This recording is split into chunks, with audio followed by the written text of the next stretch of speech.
Hello दोस्तों, आप सभी का स्वागत है मेरे यूट्यूब चैनल हिंदी सरोवर में। आज का जो हमारा विषय है वो भक्ति काल की प्रवृत्तियां पढ़ेंगे। प्रवृत्तियों में विशेषताएं दोनों एक ही होता है, तो जो पूछे प्रश्न जैसे विशेषताएं पूछता तब भी आप यही लिखते मतलब पेपर में लिखिएगा, अगर प्रवृत्तियां पूछता तब भी आप यही लिखिएगा। तो आइए देखते हैं। पहले प्रस्तावना के रूप में हम देखेंगे, भक्ति काल हिंदी साहित्य के इतिहास का सबसे महत्वपूर्ण काल है।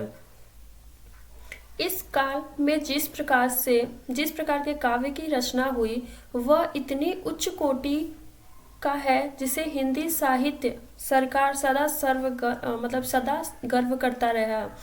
भक्ति काल के दौरान कवि सूरदास, तुलसी, मीरा, जायसी, रैदास, रहीम आदि महान कवि हैं। यद्यपि इन्होंने किसी साहित्यिक रचना के लिए कट का सृजन नहीं किया,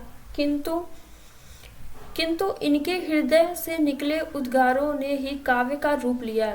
इनके विचार संदेश द्वारा तत्कालीन भारतीय समाज प्रभावित और प्रेरित हुआ और आज भी उन महान भक्तों के विचारों से भारतीय जनता को प्रेरणा मिल रही है। संपूर्ण भक्ति काव्य पर विचार करें तो हम पाएंगे कि सामान्यतः सभी भक्त कवियों ने भक्ति भावना से प्रेरित होकर काव्य रचना की। सभी कवियों के काव्य की अपनी अलग अलग पहचान है, लेकिन मूल रूप से सब ने एक ही बात कही, ईश्वर के प्रति उत्कट प्रेम, यानी कि ईश्वर ही सब कुछ है। मनुष्य में समानता, यानी कि हिंदू मुस्लिम सभी धर्मों के लोग एक बराबर हैं। गुरु के प्रति महिमा गुरु की जो महिमा है वो अपरंपार है। ज्ञान का खंडन, अहंकार का त्याग, यानी जो भी अहंकार है उसका खंडन, यानी कि जो अहंकार है उसका त्याग कर दे, किसी प्रकार का अहंकार न रखे। सभी भक्त कवियों के विचार में स्पष्ट रूप से मिल जाएगा। तो हम इसकी विशेषताएं देखते हैं। देखिए, ये भक्ति काव्य दो भागों में बट गया, निर्गुण काव्य और दूसरा सगुण। जो निर्गुण काव्य है वो ज्ञानाश्रय शाखा, प्रेमाश्रय शाखा, और ये कृष्ण भक्ति शाखा, राम भक्ति शाखा। तो आगे देखते हैं। ईश्वर के प्रति उत्कृष्ट प्रेम। भक्त कवियों ने अपनी रचनाओं के माध्यम से यह स्पष्ट रूप कहा है कि ईश्वर के प्रति तीव्र प्रेम ही भक्ति की पहचान है, चाहे निर्गुण रूप के उपासक कवि हो या सगुण रूप के। सभी ने समान रूप से इस विचार को व्यक्त किया है। निर्गुण ब्रह्म के उपासक कबीर जी हैं, कहते हैं, अखड़िया झाई पड़ी पथ निहारी निहारी, जिभड़िया छाला पड़िया राम पुकारी पुकारी। यानी कि इसमें यह है कि राम पुकारते पुकारते जीभ पे छाले पड़ गए, आंखों में झुर्रियाँ पड़ गई, यानी कि आंखों की रोशनी कम हो गई है। तो वो इस प्रकार की ईश्वर की भक्ति में दोहे कहते हैं। सूफी संत जायसी ने भी इसी तरह के उद्गार व्यक्त किए हैं। संत रैदास कहते हैं, तीरथ बरत न करो अंदेशा, तुहरे चरण कमल भरोसा, जह तह जाओ तुम्हारी पूजा, तुमसा देव और नहीं दूजा।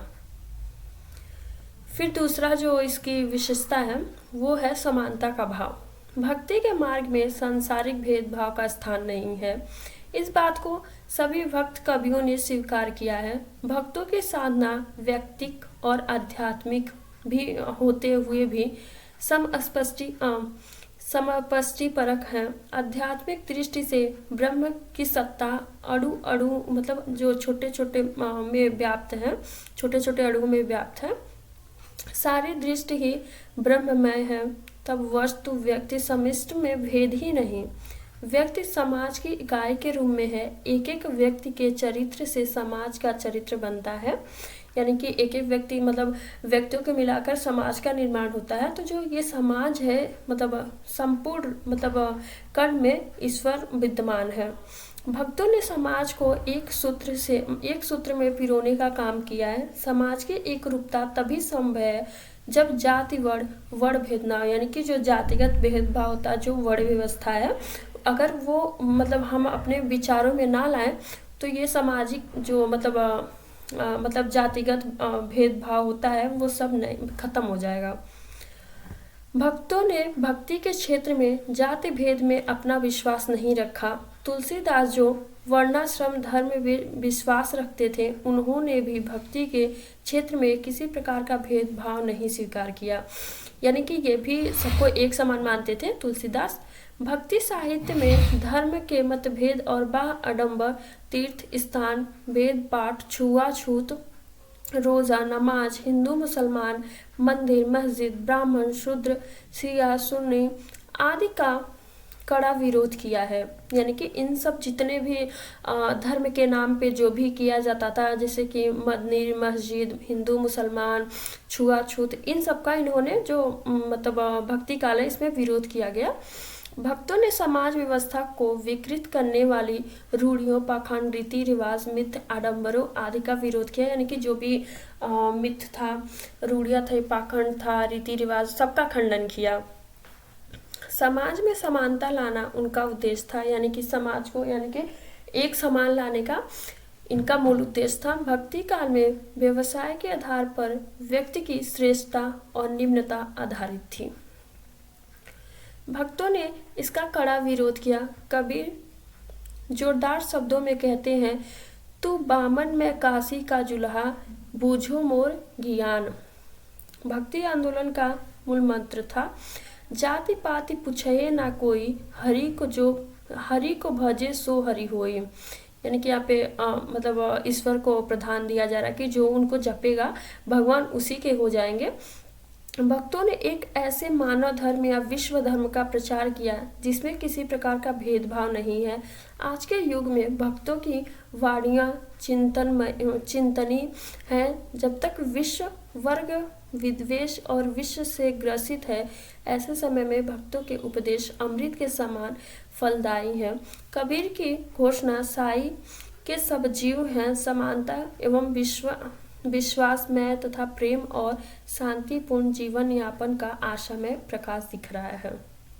अगला जो इसकी विशेषता वो है गुरु की महिमा एवं नाम स्मरण। सभी भक्त कवियों ने गुरु की महिमा को एक साथ स्वीकारा है। वैदिक काल से चली आ रही परंपरा के अनुसार ही चाहे बौद्ध साधक हो या जैन साधक, नाथपंथी, सिद्ध साधक, सभी ने गुरु की महिमा की बात की है। यानी कि सब मतलब जितने भी धर्म थे यानी जितने संप्रदाय थे, सबने गुरु को मतलब सर्वोपरि माना है। गुरु राह दिखाने वाले हैं, उनके बिना साधना सफल नहीं हो सकती। संत कवियों ने गुरु को ईश्वर से भी अधिक महत्व दिया है, क्योंकि ईश्वर तक पहुंचने की राह बतलाने वाले गुरु हैं। कबीर जी कहते हैं, गुरु गोविंद दो खड़े, काके लागू पाए, बलिहार गुरु आपने जिन गोविंद दियो बताए। यानी कि इसमें कि मतलब गुरु और गोविंद दोनों खड़े, यानी कि ईश्वर और गुरु दोनों खड़े हैं, तो पहले किसका मतलब पैर छुए, तो मतलब जो ईश्वर है वो गुरु का पैर सर्वप्रथम छूने को बोलते हैं। ज्ञान शास्त्र की अनावश्यकता, यानी कि अगला जो इसकी विशेषता है, भक्त कवियों ने भक्ति में शास्त्र ज्ञान और पांडित्य की आवश्यकता से इनकार किया।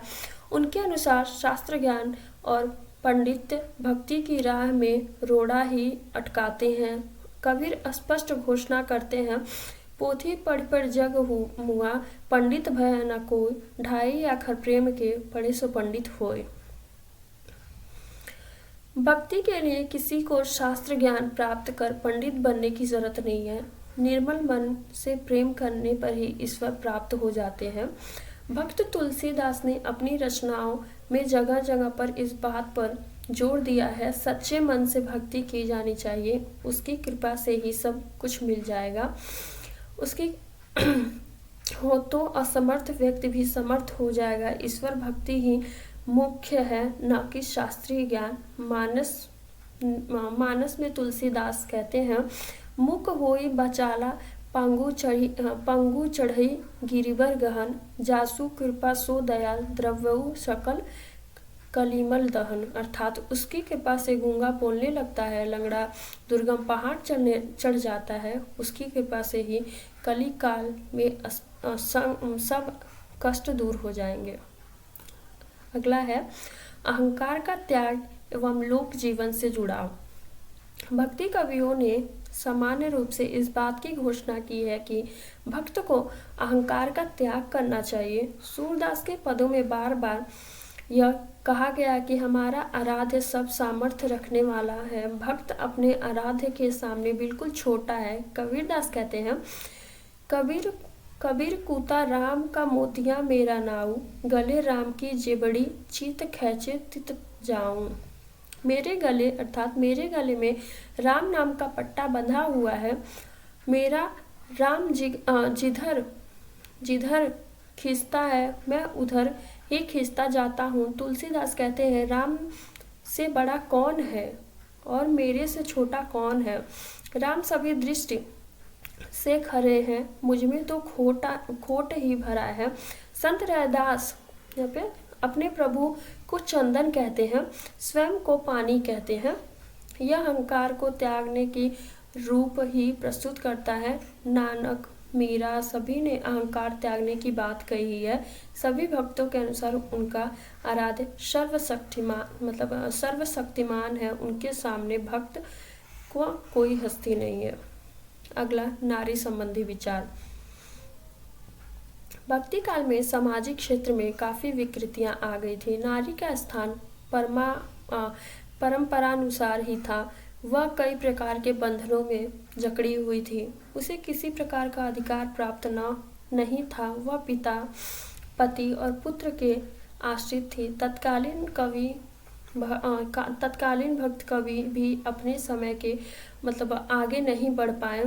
यहाँ तक कि निर्गुण उपासक कवि ने भी नारी की स्थिति का तत्कालीन सामाजिक स्वीकृति और परंपरा के अनुसार ही वर्णन किया है। कबीर ने कहा है, नारी नसावे तीन गुण, जो नर पासे होए, भक्ति मुक्ति नित ध्यान में बैठ ही सके नाही कोय। अर्थात नारी के संग से तीन गुणों का नाश हो जाता है। जो नारी के संग रहता वह भक्ति नहीं कर पाता। इसी तरह भक्ति काल के अन्य कवियों के यहाँ भी नारी को माया और परमार्थ में बाधक के रूप में प्रस्तुत किया गया है। इसकी भाषा शैली देखते हैं। भक्त कवियों ने सामान्य जनता को प्रचलित लोक भाषाओं का प्रयोग किया है। वे अपनी बात को जनता तक पहुंचाना चाहते थे, इसलिए स्थान स्थान पर बोली स्वतः उन्होंने काव्य में आ गई है। कबीर की भाषा पर भिन्न भिन्न बोलियों का स्पष्ट प्रभाव है, इसलिए विद्वानों ने इसे सदुक्कड़ी भाषा कहा है। ब्रज और अवधी भाषा का मुख्य रूप से प्रयोग है। कुछ कवियों ने संस्कृत निष्ठ भाषा का प्रयोग किया है। रोमापासक कवियों में तुलसीदास के भाषा परिष्कृत संस्कृत निष्ठ विषय के अनुरूप ढालकर कवियों ने भाषा में माधुर्य, ओज और प्रसाद गुणों का समावेश किया। आवश्यकता अनुसार अविधा, व्यंजना और लक्षणा तीनों शब्द शक्तियों का भी प्रयोग किया है। भक्त कवियों ने प्रवर्त मुक्तक दोनों प्रकार की रचनाएं की है। एक और जैसी तुलसी ने क्रमशः पद्मावत और चरितमानस जैसे प्रबंध ग्रंथों की रचना की, तो दूसरी ओर ईश्वरी लीलाओं, गीतावली, कवितावली जैसे मुक्तक रचनाएं की हैं। चूंकि प्रबंध ग्रंथों की रचना करना अधिकांश भक्त कवियों का उद्देश्य नहीं था, अतः भक्ति काव्य का अधिकांश भाग मुक्तक छंद में है। कवियों ने दोहा, चौपाई, सवैया, छप्पै, सोठा आदि छंदों का प्रयोग किया है।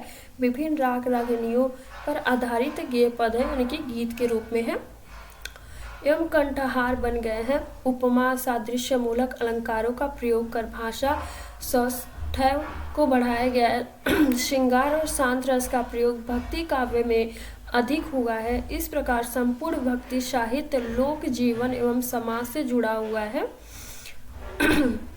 भक्ति काव्य में कई बातें समान रूप से की गई हैं, किंतु भक्त कवियों की अलग अलग पहचान भी है। बहुत बहुत धन्यवाद आप सभी का मेरे YouTube चैनल से जुड़े रहने के लिए। ऐसे वीडियो के लिए बने रहिए मेरे साथ। धन्यवाद।